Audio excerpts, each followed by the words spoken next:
Saudara-saudara, kita akan melihat itu para martir Kristen mula-mula, para martir ya. Kita akan bahas mereka. Saksi atau kesaksian Ibrania marturio, Yunani marturio, dan kata-kata yang berakar pada padanya martus, marturia, dan marturion. Saksi ialah orang yang memberi kesaksian tentang suatu yang ia sendiri melihatnya. Kesaksian adalah tanggung jawab berat, teristimewa dalam kasus yang diancam hukum mati. Apabila terbukti tertuduh bersalah, maka para saksi pemimpin regu pelaksana hukum mati itu. Para rasul adalah saksi-saksi utama tentang hidup dan kebangkitan Kristus. Dalam gereja purba, kata Yunani martus menjadi terbatas, terutama untuk menyebut mereka setia kepada imannya, kendati sampai mati sekalipun. Penggunaan kata itu dalam arti demikian dikenal di Indonesia sebagai martir. Dalam dunia Kristen modern, kesaksian bercerita tentang apa yang dikerjakan Kristus atas hidup seorang, menjadi pengalaman pribadi orang itu.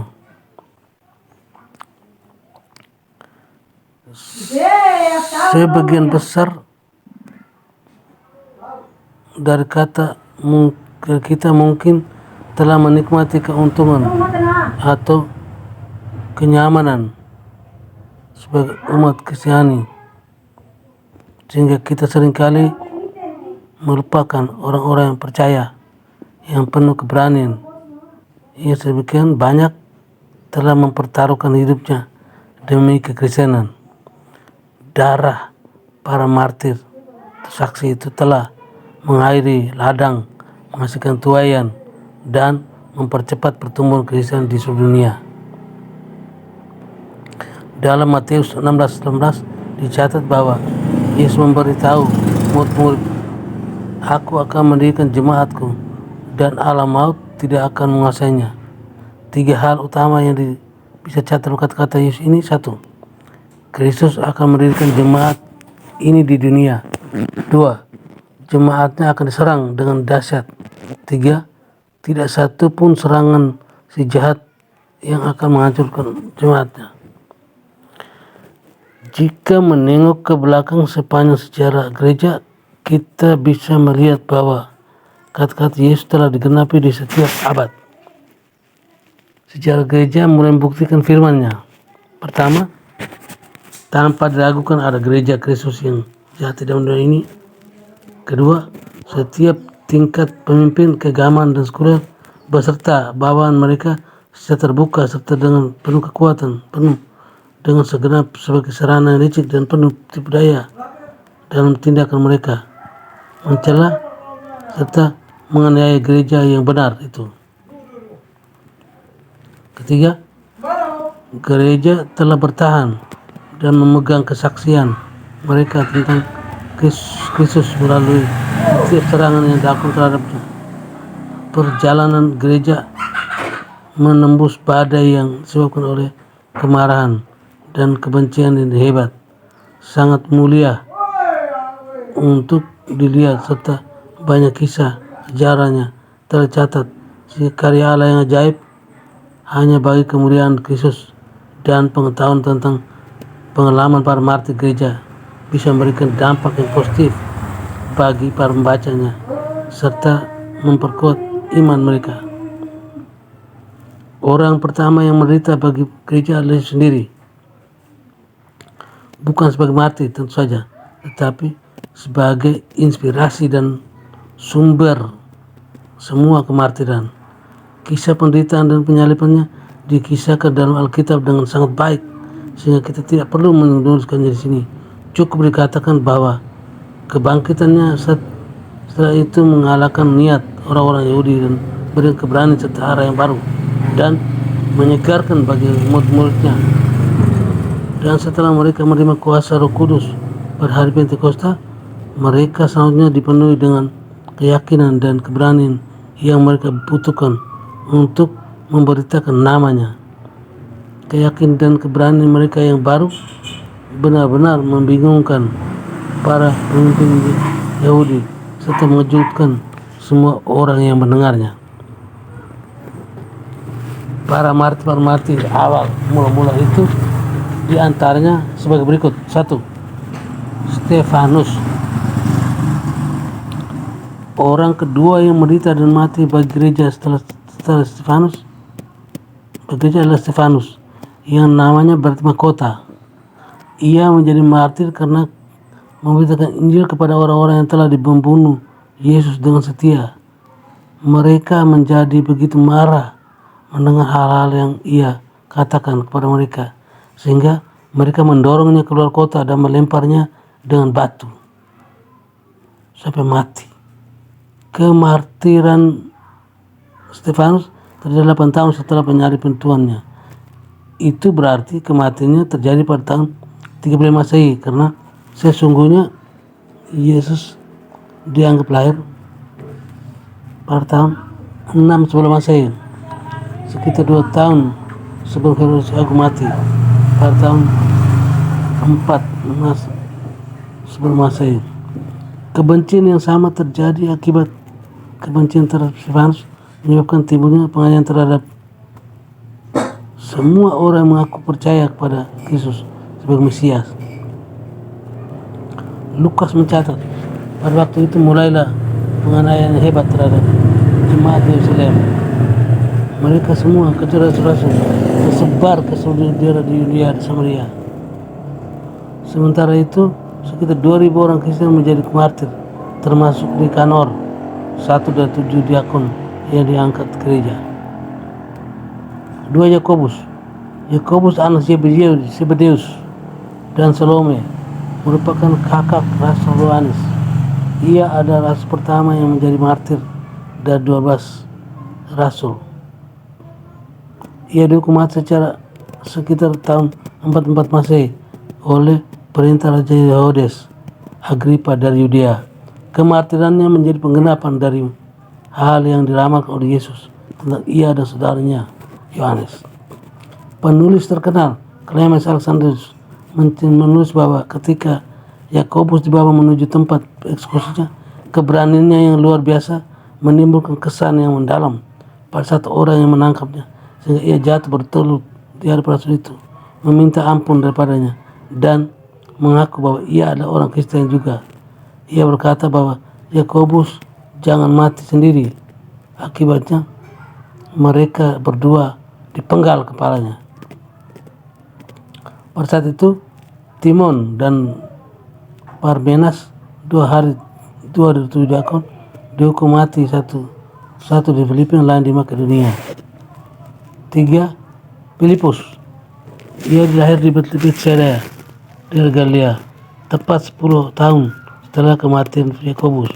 Pada tahun 554 Masehi, Rasul Filipus dikatakan telah dihukum cambuk dan dilempar ke dalam penjara, setelah kemudian disalibkan di Hierapolis di Phrygia. 4. Matius. Sedikit diketahui tentang akhir hidup Rasul Matius, kapan dan bagaimana cara kematiannya, tetapi menurut legenda ia pergi ke Ethiopia dan bertemu dengan Kandake.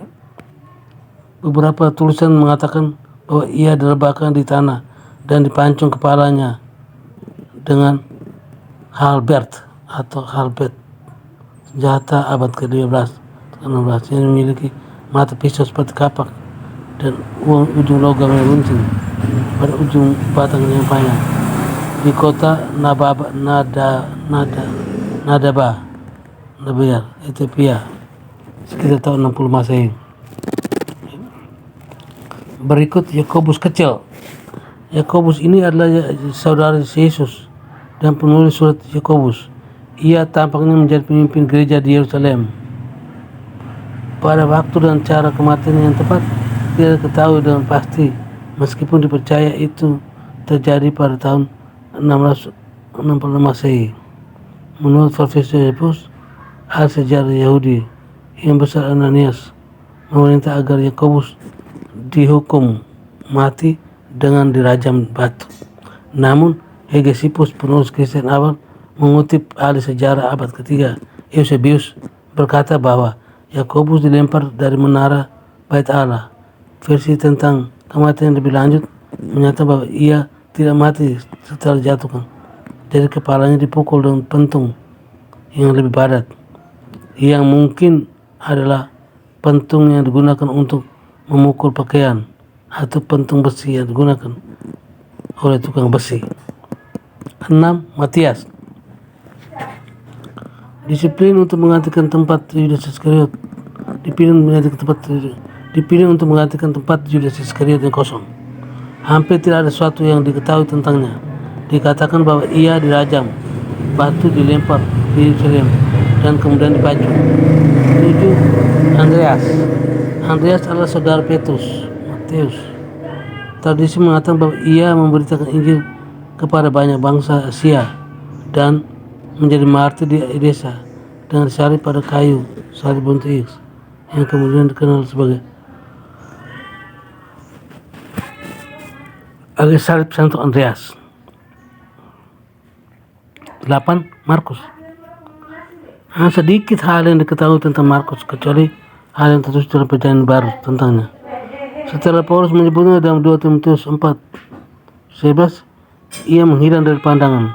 Tradisi mengatakan bahwa ia diseret sampai ke tubuhnya terkoyak-koyak oleh orang Alexandria ketika ia bicara tentangnya perayaan yang dikikmat untuk berhala serapis mereka.